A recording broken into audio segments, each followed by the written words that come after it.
আসমান কাঁদে জমিন কান্দে, কাঁদে উড়ে গেলে মান। হযরত ইমামে হাসান কাতর হয়ে গেলেন দিয়ে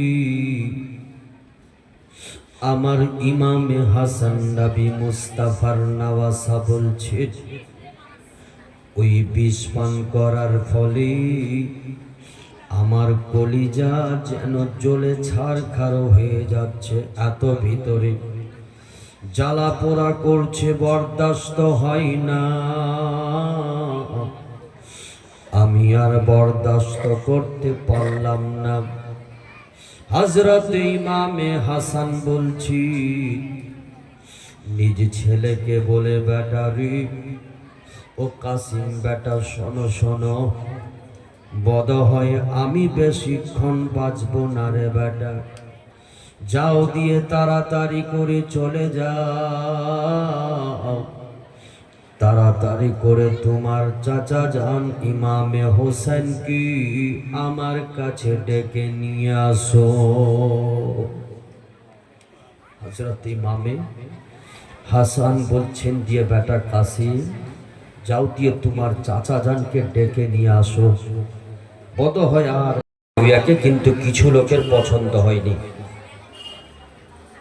हर জামানাতে প্রতিটা যুগে এক একটা করে মুনাফিক টাইপের লোক থাকে, থাকবে দিয়ে। কিছু লোক আপনার গ্রামে দেখেন অনেক লোক মুনাফিক টাইপের মতো আছে, এর কথা ওর কাছে, ওর কথা ওর কাছে, এইভাবে করে একে তো ভালো লাগে না, ওকে তো ভালো লাগে না। জি, এই আদর্শের লোক থেকে থাকে। আর এরা কি করে না, তো আপনার কিনা পুরো গ্রামটাকে আপনার বরবাদ করে, মানে খারাপের দিকে নিয়ে যায়। তো ওই তৎকালীন যুগে কিছু মুনাফিক টাইপের লোক এটাকে আর হজম করতে পারলো না যে ইমামে হাসান যেই ফয়সালাটা নিয়েছেন উনি সাধারণ ফয়সালা নেননি, কারণ মুসলমানকে খুন রেজি থেকে, রক্তপাত থেকে বাঁচিয়েছেন। আর এর পেশিঙ্গই অর্থাৎ এই বিষয়ে রাসূলুল্লাহ আগেই ভবিষ্যৎবাণী মসজিদের নবমীতে দাঁড়িয়ে করেছিলেন। তাহলে এটুকুন বোঝা উচিত ছিল। তারপরেও বুঝেনি, ওনারা কি করলেন না, তো আপনার কিনা ইমামে হাসানকে ষড়যন্ত্র করে বিষ পান করালেন। এবার যখন ইমামে হাসানকে বিষ পান করানো হলো, সাধারণ বিষ ছিল না, দুনিয়াবের যেটা সব থেকে নামি দামি বিষ, সেই বিষ আপনার কিনা পান করলো। যখন ইমামে হাসানকে পান করেছে, ভিতর দিক থেকে আপনার কিনা মনে হচ্ছে দিয়ে দাউ দাউ করে ভাবে করে আগুন চলছে। হযরত ইমামে হুসাইন হাসানের কলিজা খানা যেন পুড়ে ছারখার হয়ে যাচ্ছে ভিতরে। আল্লাহু আকবার কবীরা, এত বেদনা, এত যন্ত্রণা। হযরত ইমামে হাসান নবী মুস্তাফার নওয়াসা কাতর হয়ে গেছে। আল্লাহ বেরাদার মুসলমান, হযরত ইমামে হাসান কাতর হয়ে গেলেন দিয়ে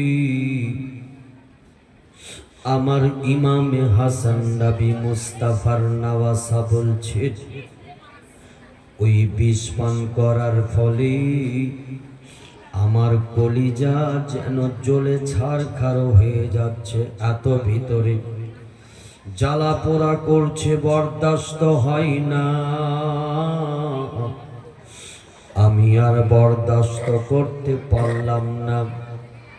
হযরত ইমামে হাসান বলছি নিজ ছেলেকে বলে, বেটা রে ও কাসিম বেটা, শোনো শোনো, বদ হয় আমি বেশিক্ষণ বাঁচব না রে বেটা, যাও দিয়ে তাড়াতাড়ি করে চলে যাও, তাড়াতাড়ি করে তোমার চাচা যান ইমামে হোসেন কি আমার কাছে ডেকে নিয়ে আসো।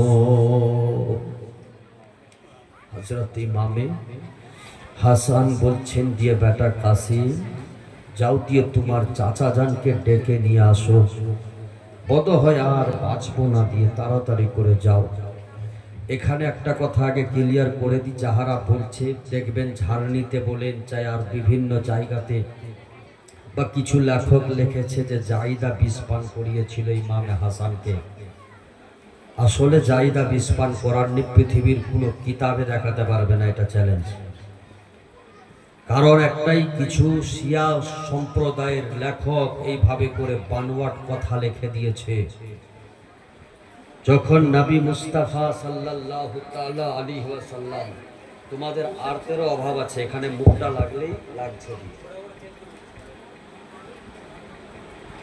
তো বলছিলাম ইমামে হাসান রাদিয়াল্লাহু তাআলা আনহু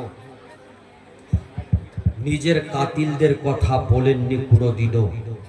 তাহলে বলেন এরা 1400 শতাব্দীর পরে কোথায় পেল দিয়ে যে ইমামে হাসানকে অমুক জন বিষ পান করিয়েছিল? এটা একটা তহমত, অপবাদ লাগানো হয়েছে। এইভাবে আব্বা জিরারে শুনুন, হযরতে ইমামে হাসানকে যখন বিষ পান করানো হলো, নবীর নওয়াসা বিষ পান করে যেন কাতর হয়ে নিজের ছেলেকে বলছেন, কাসিম রে, ও বেটা কাসিম, যাও দিয়ে তোমার চাচা জানকে ডেকে নিয়ে আসো রে বেটা। তোমার চাচা জানকে দেরি করতে বলবে না, যেন দ্রুত আমার কাছে আসে, আমি আর বেশিক্ষণের মেহমান নয়। হযরত ইমাম হাসান যখন পাঠালেন, কাসিম চলে গেলেন ডাকতে ইমামে হুসাইনকে। গিয়ে বলতেছেন, বলে চাচা গো, তাড়াতাড়ি চলুন দিয়ে আমার আব্বা জান আপনাকে ডাকছে। ইমামে হুসাইন বলছেন, ভাতিজারি, ও কাসিম বলো তো বলো, এত তাড়াহুড়োর কি আছে, কি হয়েছে বলো। ইমামে আলী মাকাম ইমামে হুসাইন যখন কাসিমের কাছে জানতে চাই, হযরতে কাসিম বলছেন, দিয়ে চাচা গো, হঠাৎ জানি দেখলাম আমার আব্বা জানের শরীরে পরিবর্তন, বিকৃতি হচ্ছে। শুধু এইভাবে করে ছটপট করছে দিয়ে গো চাচা যান, তাড়াতাড়ি চলেন, যেতে বলেছে আপনাকে, দেরি না করে চলে, তাড়াতাড়ি যেতে। হযরত ইমামে হুসাইন তড়ি ঘড়ি করে যখন চললেন, দিয়ে গিয়ে দেখছি হযরতে হাসান যেন এক জায়গাতে ছটপট করতেছে। এবার ভাইকে থেকে বলছে, ভাই গো, ও হোসেন ভাই, তুমি এসেছো? বলে হ্যাঁ। বলে আসো,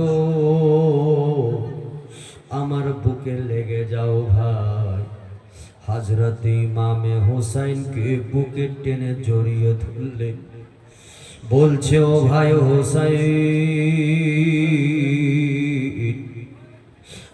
আমি বেশিক্ষণের মেহমান নই ভাই, দুনিয়া ছেড়ে চলে যাব। একদিন সবাইকে দুনিয়া ছেড়ে বিদায় নিতে হবে। তবে ভাই, এই যে ভাই ভাইয়ের সম্পর্কটা এই পর্যন্ত থাকলো, আর দুনিয়াতে দেখা না হলেও তোমার সাথে আমার জান্নাতি দেখা হবে। হযরত ইমামে হাসান হুসাইনকে দেখে জড়িয়ে ধরে কান্না করতেছেন। ইমামে হুসাইন বলছেন, ভাই বলো বলো, কি হয়েছে, কেন এমন অবস্থা কে করেছি, কি এমন অবস্থা করলো গো ভাই, বলো। তুমি সত্যিটা শুধু বলে দাও, তোমার সঙ্গে যে এই ব্যবহার করেছে, আমি হোসেনও তার সঙ্গে এর ব্যবহার করব। এইভাবে যাহারা কষ্ট দিয়েছে তোমাকে ভাই, আমিও তাদেরকে কষ্ট দেব। এইভাবে বলার পরে ইমামে হাসান বলেছিলেন, ভাই হোসাইন রে, বলো বলো, যদি আমি আমার কাতিলের কথা বলে দিই তাহলে তুমি কি করবে বলো। বলে, আমি তাকেও এইভাবে তরপাই মারব, কারণ যে আমার ভাইকে মেরেছে আমিও তাকে এইভাবে মারব গো ভাইজান। হযরত ইমামে হাসান বললেন, দিয়ে তাহলে বলা হবে না, কারণ যদি আমি কোনো ব্যক্তির নাম নিয়ে নাই, হয়তো হতে পারে ওই ব্যক্তি যদি এই কাজে জড়িত না হয়, তাহলে আমি কিয়ামত দিবসে ধরা পড়ব আল্লাহ পাকের কাছে। আর যদি আর সত্যিটাও হয়ে যায় তুমি তাকে মারবে, যার জন্য আমি হাসান বদলা নিতে পারবো না। এর বিচার আমার আল্লাহ পাকের কাছে দিয়ে দিলাম। ও আব্বাজিরা রে, ইমামে হাসান রাদিয়াল্লাহু তাআলা আনহু বলছেন, আমি এইভাবে বললাম না,